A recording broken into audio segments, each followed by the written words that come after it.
Hello বন্ধুরা, কেমন আছো তোমরা সবাই? আশা করছি ভালো আছো। আমিও কিন্তু বেশ ভালো আছি। তো দেখো, আজকে কিন্তু কাঁচকলা দিয়ে কিন্তু ভর্তা বানাবো। তার জন্য কাঁচকলাগুলোকে এইভাবে একদম আলুর মতো মানে কুচি কুচি করে কেটেছি। তারপরে কিন্তু লবণ আর হলুদ জলে কিন্তু ভিজিয়ে রেখেছি, ঠিক আছে? এরপরে দেখো বন্ধুরা, এভাবে কিন্তু ভিজিয়ে রাখতে হবে ভালো করে, কিন্তু জল দিয়ে চটকে চটকে ধুতে হবে, যাতে কলার যে কষকষ ব্যাপারটা ওটা যাতে না থাকে, ঠিক আছে? তো দেখো কতগুলো কষ বেরিয়েছে, ঠিক আছে? হলুদ জলে এভাবে ভেজানোর জন্য কিন্তু কষগুলো সব বেরিয়ে গেছে। আমি এগুলো ভালো করে ধুয়ে দেখো ঝাঁঝরি একটা থালার মধ্যে কিন্তু রেখেছি। আর এগুলোকে সুন্দর করে এখন তেলের সাথে ভাজতে হবে। দেখো আমি কড়াই বসিয়ে দিয়েছি, তাওয়া বসিয়ে দিয়েছি। দেখো তাওয়াতে সর্ষের তেল দিয়েছি, আর তোমরা কিন্তু এই রেসিপিটা সর্ষের তেলে করবে।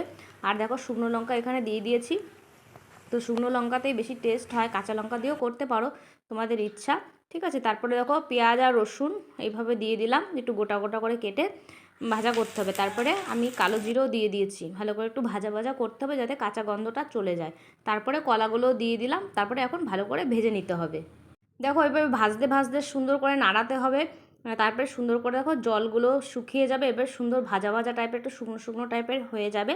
তারপরে কিন্তু এগুলো সুন্দর করে বেটে নিতে হবে। আর তোমরা কিন্তু লবণটা একটু বুঝে শুনে দেবে, যেহেতু লবণ জলে ভিজিয়ে রেখেছিলাম অনেকটা সময়, সেই কারণে লবণটা তোমরা একটু বুঝে শুনে স্বাদ মতো দেবে, ঠিক আছে?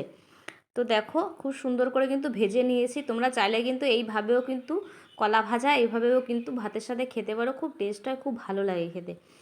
আর দেখতে থাকো তাহলে বুঝতে পারবে। দেখেছো কত সুন্দর ভাজা হয়ে গেছে। তারপরে দেখো আমি শিলের উপর বেটে নেবো, শিল নোড়াতেই কিন্তু তোমরা বাটবে। আর মিক্সার গ্রাইন্ডারে করলে কী হয় বলো তো, ভর্তাটা সে টেস্ট হয় না। তবে এরকম শিল নোড়াতে যদি বেটে খাও ভর্তা, যে কোনো ভর্তায় কিন্তু টেস্ট হয়, ঠিক আছে? আমি যেহেতু একা দিয়ে ভিডিওটা করছিলাম, তাই পুরো বাটার ভিডিওটা দেখাতে পারিনি। তাই দেখো পুরো বাটা বেটে নেওয়ার পরে এরকম হয়েছে, আর খেতে খুব টেস্ট হয়। আর কেমন হয়েছে ভিডিওটা তোমরা অবশ্যই কিন্তু জানিও। Tata, by.